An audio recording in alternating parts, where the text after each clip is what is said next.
Okay, welcome back to the online resource for writing a teaching statement for the academic job market. We're now at part 3. So in part 1 of this resource, we explored the teaching statement, the genre, and the audience, and the purpose. And in the worksheet, you explored some of your own experiences and the things that you might want to emphasize. In part 2, we thought a little bit more carefully about selecting experiences, curating a list, thinking about the institutional context that you were trying to connect to, and in the worksheet, you thought about the themes and the contexts that you can connect those themes to. And now in part 3, we want to offer some concluding thoughts for drafting, organizing, and revising the statement and point you in the right direction for getting feedback on the statement before you submit. So part 3, making progress. Throughout this resource, we have referred to this set of features and principles for the teaching statement, that you want to show an authentic view into how you think about teaching and learning based on a curated retelling of significant teaching experiences that reflect an awareness of institutional context. We've thought about different elements separately in the different parts of this resource. And now we're going to offer some concluding thoughts to help you make progress and to jumpstart your writing process. So here's some thoughts on samples. It is very easy and tempting to go online and to Google teaching statement examples to try to find things that other people have written before to give you a sense of what this resource or what this statement should look like.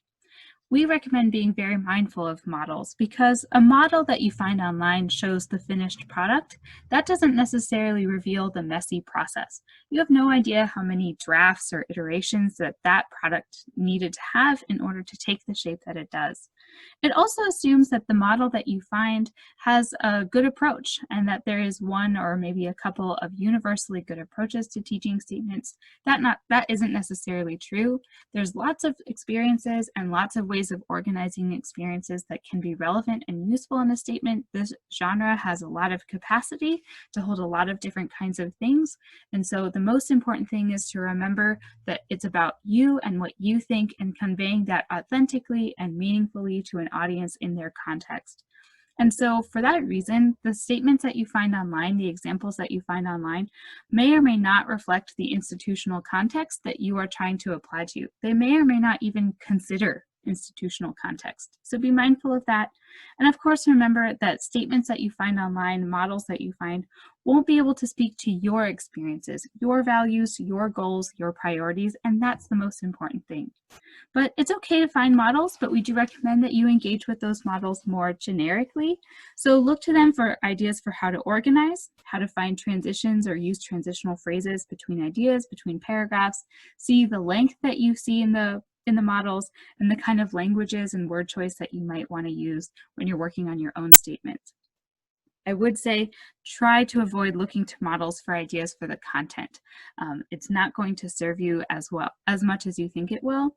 And instead of using the time to find samples to look for content ideas, instead take that same amount of time and work on your experience inventory. Work on researching different institutional contexts or brainstorming ideas and trying out different ways of retelling the story of your experiences.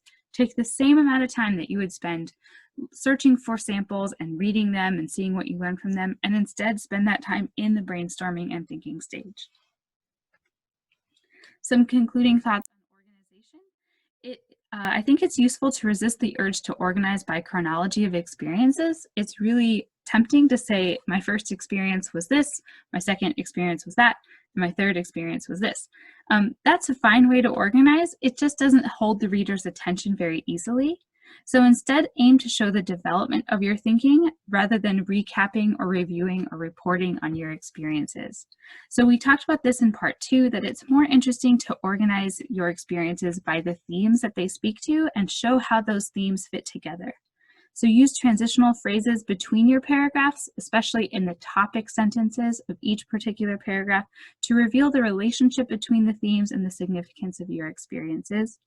And signal in your introduction paragraph the things that you want to remember, the thematic organizational structure that they are about to encounter, and re-emphasize those themes and connect further to the context of that institution in your concluding paragraph.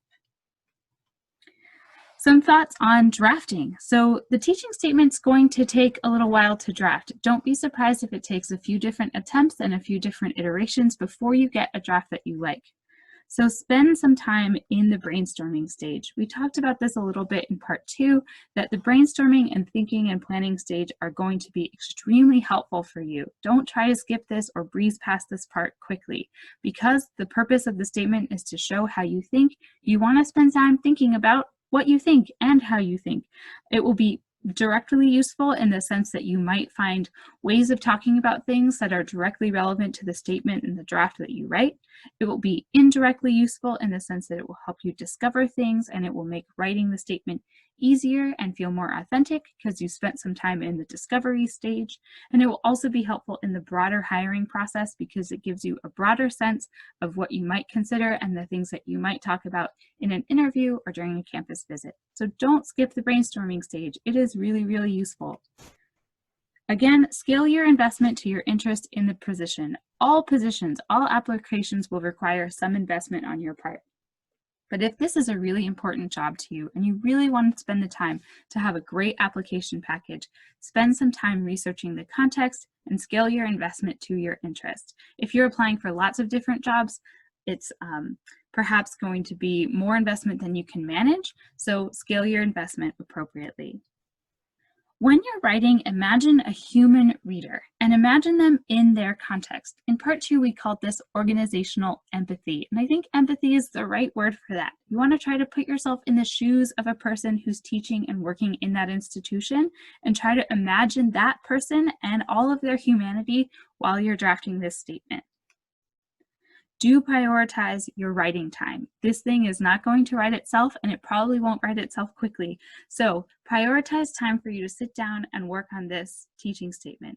You are welcome to come to the Writing Hub's writing room. We have a virtual online writing room where you can Zoom in, and there are other folks there working on different writing projects. There's one of our grad writing consultants is there.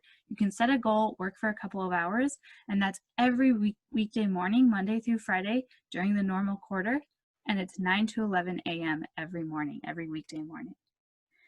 Depending on the kinds of jobs that you're applying for, I'd recommend drafting at least 2, maybe 3 different templates for different kinds of institutions. So if you're applying to a wide array of institutions, maybe some primarily undergraduate institutions as well as institutions that have graduate programs, then you should think about the different institutional types that you're applying to and have one template statement for each institutional type. So maybe you have one template for a primarily undergraduate institution and one template for an R1 or an R2 institution. If you are applying to institutions that are primarily of one type, so say you are applying primarily to liberal arts or primarily undergraduate institutions, you still want to try to have 2 or 3 different templates because not all primarily undergraduate institutions are the same, right? So you might have a template for a state or a public university that's primarily undergraduate versus a private university that's primarily undergraduate versus maybe a religious university that's primarily undergraduate if you'll be applying to those. Do try to aim to have 2 or 3 different templates of statements that you can work in as you go through the academic job market process. And then customize those templates throughout, not just in the concluding paragraph. So recognize that I'm not recommending that you have 2 or 3 statements and then you just shove in the concluding paragraph why you want to work at that particular place. These would be templates that you can alter the body paragraphs, especially in the implication section of each paragraph, to emphasize that particular institutional context based on the research that you've done into their department and their university. So you remember that your reader wants to see a recognition and an awareness of their context reflected back to them when they read the statement.